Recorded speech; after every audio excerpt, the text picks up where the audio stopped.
So hey, it's Jon Reed, JDOD. I'm going to call this the wrap shoot for the SAP partner event with Brian Sommer. What's going on, Brian? Just finishing probably one of the best parts of the show. That was eating the Haagen-Dazs ice cream. The Haagen-Dazs, buzz. right? The requisite ice cream buzz. Yeah, that was that certainly made my attitude come up quite a bit. Absolutely. So we're a day and a half through the event. There's a little more to go. But the really big thing that came out of this event, rather than like really hard news, was just the emphasis on cloud. SAP dramatically emphasized that in the keynote.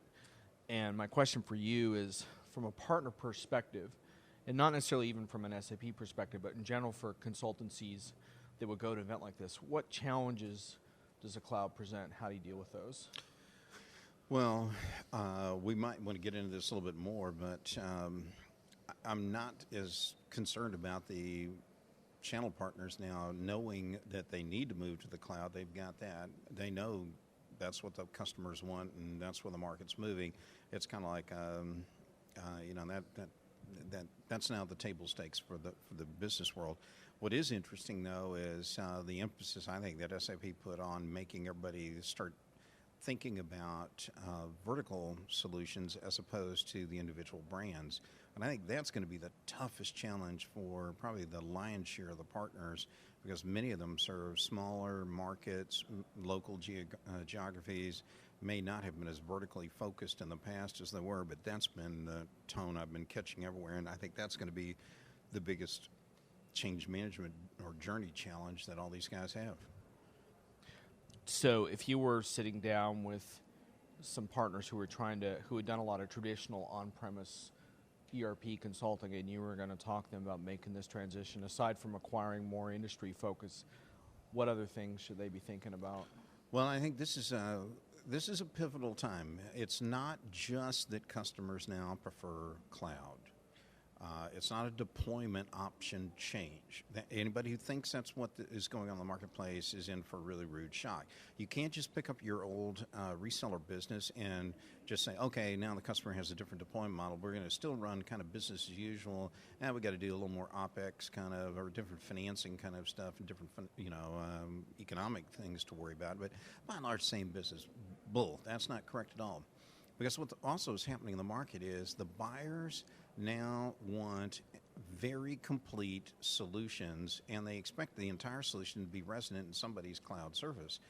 And what that means to a reseller is the days of you being all things to all people in the greater Toledo market just isn't going to work anymore. Mm-hmm. Now you have to be a super serious provider of everything that a particular micro-vertical needs. And what that also means is you've got to now build a brand separate and apart from that of SAP's. You've got to build a brand as being the hottest thing in, like, I don't know, healthcare records management, or, soda water dispensing machine verticals, or whatever your vertical is going to be. You've got to have it all. And people have to know that you're the go-to firm for that. And that means you've got to have thought leadership materials. You've got to publish. You've got to look more like a management consultancy who trades on its ideas and intellectual property, not just somebody who installs somebody else's IP. Yeah, I mean, we could have a whole video just on this whole topic alone of the whole marketing implications of that, like the process of, we call it quote-unquote thought leadership, or becoming a content publisher, sharing data from your customers, so learning how to aggregate and share data. I mean, that in itself is not a comfortable evolution for a lot of companies. No, it isn't. A lot of the folks that run some of the smaller reselling operations, they have very comfortable lifestyle businesses, and it involved installing a particular kind of technology. For some of these folks, they left large corporate business world jobs maybe in their mid-30s. They were maybe a mid-management kind of person. They've never really dealt with staff functions like marketing, and they don't, or public relations, or any of these other kind of aspects of the business, and they've never done much in that regard.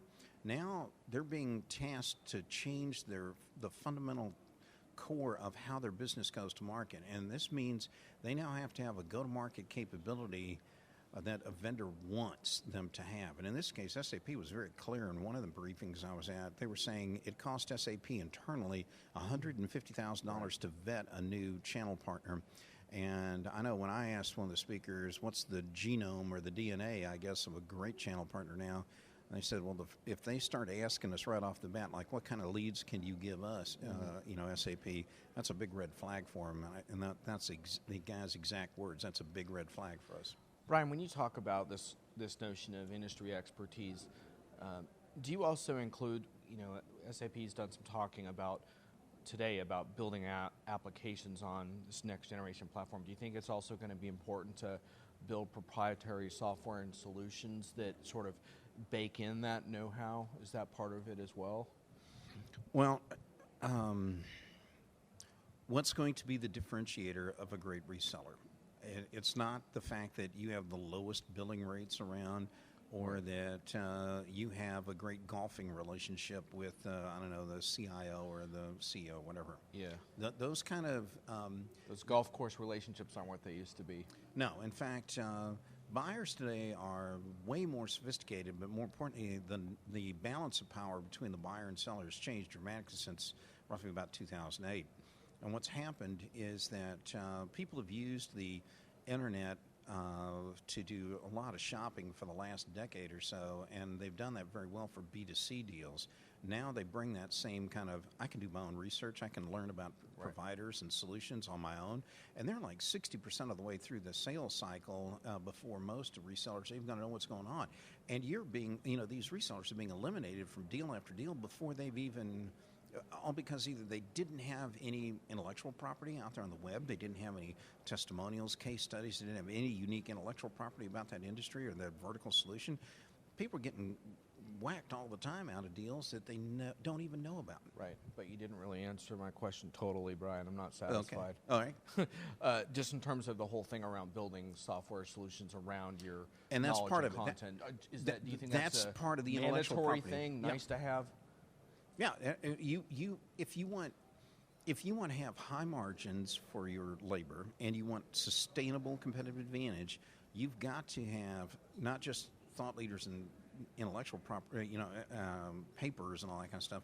You need your own unique kinds of software extensions to the products that uniquely define you in the marketplace that are going to cause people to pay premium for your services. Right. And so now that we're mostly through this event, what is your sort of grade to SAP in terms of how well they're doing helping partners with these transitions you've laid out? Well, the conference has, on some levels, I'm sure it's everything from not successful to wildly successful, and depending on who you are and what you're trying to get out of it. But I think the conference itself needs to be restructured. There's a group of resellers and channel partners here that clearly cater to like the 5,000 largest firms in the world, and then there's, but believe it or not, I call that like the top 1% of the business world out there. You got to remember, SAP has over 250,000 customers.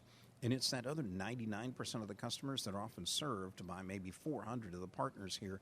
And they have very different kind of business problems. They have different economic issues, staffing issues, recruiting issues, and as well as marketing issues. And I think maybe separating the two would bring a little more clarity as far as the programs and the messages and even the to-dos that these people need to have as they walk out of these meetings. Yeah, we should probably wrap our video soon and get to our next, but let me tell you what I think, and you tell me yes if you agree with this or not.